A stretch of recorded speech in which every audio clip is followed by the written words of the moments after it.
ಹಾಸನ್ನೊಳಗಿನ republic ಏನಿದೆ, ಈ ಪಾಳೆಗಾರಿ ದಬ್ಬಾಳಿಕೆ ಮಾಡುತ್ತಿರುವಂಥ ದೇವೇಗೌಡರ ಕುಟುಂಬ, ಅವ್ರ ಮಗ, ಮೊಮ್ಮಗ, ಸಣ್ಣ ಮಗ, ಸೊಸಿ ಯಾರ್ಯಾರಿದ್ದರು, ಅವ್ರ ದಬ್ಬಾಳಿಕೆಯನ್ನು ಶಾಶ್ವತವಾಗಿ ನಿಲ್ಲಿಸುವಂಥ ಒಂದು ದೊಡ್ಡ ಹೋರಾಟವನ್ನು ಇದೇ ತಿಂಗಳು 30ನೇ ತಾರೀಕಿಗೆ ಹಮ್ಮಿಕೊಂಡಿದ್ದೇವೆ. ಪ್ರಜ್ವಲ್ ರೇವಣ್ಣನನ್ನು ತಕ್ಷಣವೇ ಯಾವ ಬಿಲ್ಲದಲ್ಲಿ ಮುಚ್ಚಿಕೊಂಡಿದ್ರು ಕೂಡ ಸರ್ಕಾರಕ್ಕೆ ಮೀರಿದ್ದೇನಲ್ಲ. ಕೇಂದ್ರ ಸರ್ಕಾರ ಅವನನ್ನು ಹಿಡಿತಂದು ಕಠಿಣವಾದ ಶಿಕ್ಷೆಗೆ ಒಳಪಡಿಸಬೇಕು. ಅನೇಕ ಡಿಮಾಂಡ್ಗಳು ಕೂಡ ನಾವು ಅವತ್ತು ಇಟ್ಟಿದ್ದೇವೆ.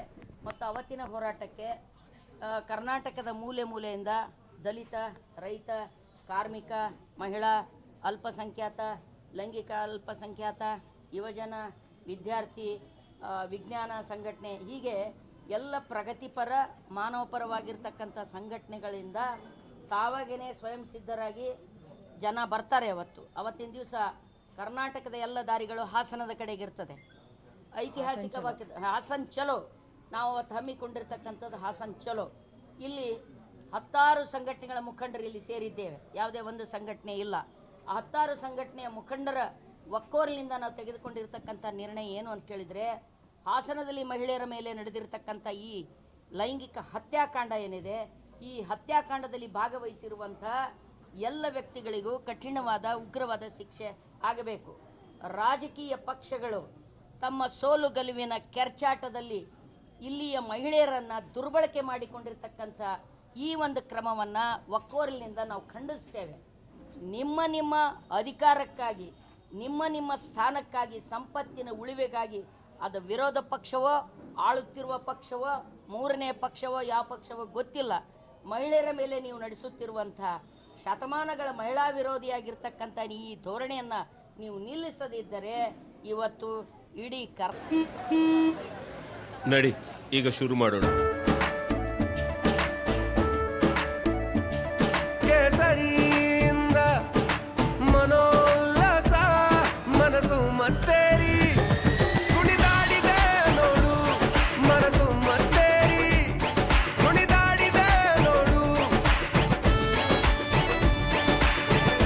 ಕ್ಷಣ ಕ್ಷಣವೂ ಆಚರಿಸಿ ಕೇಸರಿ ಹಬ್ಬ. ವಿಮಲ್ ಬಾಯಲ್ಲಿ ಹೇಳಿ ಕೇಸರಿ. ಕರ್ನಾಟಕದ ಕೇವಲ ಅವತ್ತು ಹಾಸನದಲ್ಲಿ ಮಾತ್ರ ಹೋರಾಟ ಆಗ್ತದೆ ಅಂತಲ್ಲ, ಹಾಸನದ ಹೋರಾಟಕ್ಕೆ ಸಂಬಂಧಪಟ್ಟಂತೆ ಎಲ್ಲ ಜಿಲ್ಲೆಗಳಲ್ಲಿ ನಾವು ಕರಪತ್ರವನ್ನು ಹಂಚ್ತಾ ಇದ್ದೇವೆ, ಎಲ್ಲ ಜಿಲ್ಲೆಗಳಲ್ಲಿ ಪತ್ರಿಕಾಗೋಷ್ಠಿಯನ್ನು ನಡೆಸ್ತಾ ಇದ್ದೇವೆ, ಎಲ್ಲ ಜಿಲ್ಲೆಗಳಲ್ಲಿ ಸೆಮಿನಾರ್ಗಳನ್ನು ಹಮ್ಮಿಕೊಳ್ತಾ ಇದ್ದೇವೆ. ದೇವೇಗೌಡರ ಕುಟುಂಬಕ್ಕೆ ಈ ಮೂಲಕ ಒಂದು ಎಚ್ಚರಿಕೆಯನ್ನು ಕೊಡ್ತಾ ಇದ್ದೇವೆ. ನೀವಾಗೆ ಮುಂದೆ ಬಂದು ನಿಮ್ಮ ಮೊಮ್ಮಗನಿಗೆ ನಿಜವಾಗಿ ಈ ನೆಲದ ಉಪ್ಪು ತಿಂದಿರಿ, ನೀವು ಈ ನೆಲದ ಅಸಂಖ್ಯಾತ ಜನ ನಿಮ್ಯಾಗ ಭಕ್ತಿ ಇಟ್ಟು ಓಟ್ ಹಾಕ್ಯಾರ. ಕೊನೆ ಕಾಲಕ್ಕೆ ಸಾಯುವ ಕಾಲಕ್ಕಾದರೂ ಈ ನೆಲದ ಋಣ ತೀರಿಸ್ರಿ ಗೌಡ್ರೆ. ನಿಮ್ಮ ಪುತ್ರ ಪ್ರೇಮ, ನಿಮ್ಮ ಕುಟುಂಬ ವ್ಯಾಮೋಹದಿಂದ ಹೊರಗೆ ಬರ್ರಿ ಗೌಡ್ರೆ.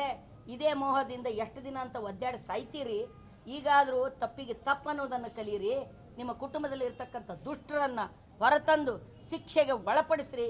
ನೀವು ಒಳಪಡಿಸದೇ ಇದ್ದರೆ ಯಾವ ಜನ ಅವತ್ತು ಪ್ರೀತಿಯಿಂದ ಓಟ್ ಹಾಕ್ಯಾರ ಆ ಜನ ಅಷ್ಟೇ ಕೋಪದಿಂದ, ದ್ವೇಷದಿಂದ ನಿಮ್ಮ ಮುಖದ ಮೇಲೆ ಥೂ ಅಂತ ಉಗುಳ್ತಾರೆ. ನೆನ್ಪಿಟ್ಕೋರಿ, ಅವತ್ತು ಸಾವಿರಾರು ಸಂಖ್ಯೆಯಲ್ಲಿ ಇಲ್ಲಿ ಜನ ನೆರೀತೇವೆ. ನಾವು ಸರ್ಕಾರಕ್ಕೆ ಆಗ್ರಹಿಸ್ತೇವೆ ಮತ್ತು ಸರ್ಕಾರದ ವತಿಯಿಂದ ಮುಖ್ಯಮಂತ್ರಿಗಳು, ಗೃಹ ಮಂತ್ರಿಗಳು ಬಂದು ನಮ್ಮ ಮನವಿ ಪತ್ರವನ್ನು ಸ್ವೀಕರಿಸಿ ನಾವು ಬೇಡಿಕೆಗಳನ್ನು ಇಟ್ಟಿದ್ದೇವೆ. ಇಲ್ಲಿ ಸಂತ್ರಸ್ತ ಮಹಿಳೆಯರಿಗೆ, ಅಂದರೆ ಯಾರು ಬಲಿಪಶು ಆಗಿದ್ದಾರೆ ಆ ಮಹಿಳೆಯರ ಘನತೆ, ಗೌರವ ಕಾಪಾಡುವ ರೀತಿಯಲ್ಲಿ ನಿಮ್ಮ ತನಿಖೆ ಇರಬೇಕು. ಮಹಿಳೆಯರ ಬಗೆಗಿರುವಂಥ ನಕಾರಾತ್ಮಕವಾಗಿರ್ತಕ್ಕಂಥ ಡೈಲಾಗ್ಗಳೇನವ ಅವು ನಿಲ್ಲಿಸಬೇಕು. ಅಲ್ಲಲ್ಲಿ ಹರಿದಾಡುತ್ತಿರುವಂಥ ಈ ಪೆನ್ಡ್ರೈವ್ನ ದೃಶ್ಯಾವಳಿಗಳೇನಿಲ್ಲ ಆ ದೃಶ್ಯಾವಳಿಗಳನ್ನ ನಿಲ್ಲಿಸಬೇಕು, ತಡೆ ಹಿಡಿಬೇಕು. ಯಾರೇ ಆದರೂ ಕೂಡ ಮಹಿಳೆಯರ ಬಗ್ಗೆ ನಕಾರಾತ್ಮಕವಾಗಿ, ಹಗುರವಾಗಿ ಮಾತನಾಡಕೂಡದು. ಈ ನೆಲದ ಮಹಿಳೆಯರು, ಹರುಷದ ನೀಲಾಂಬಿಕೆ ಹೇಳಿದಾಳೆ, ಬಸವಣ್ಣವರ ಹೆಂಡತಿ, ನಾನು ಹಂದೆ ಅಲ್ಲ, ಹರ್ಷವುಳ್ಳ ಧೈರ್ಯದ ಹೆಣ್ಣು.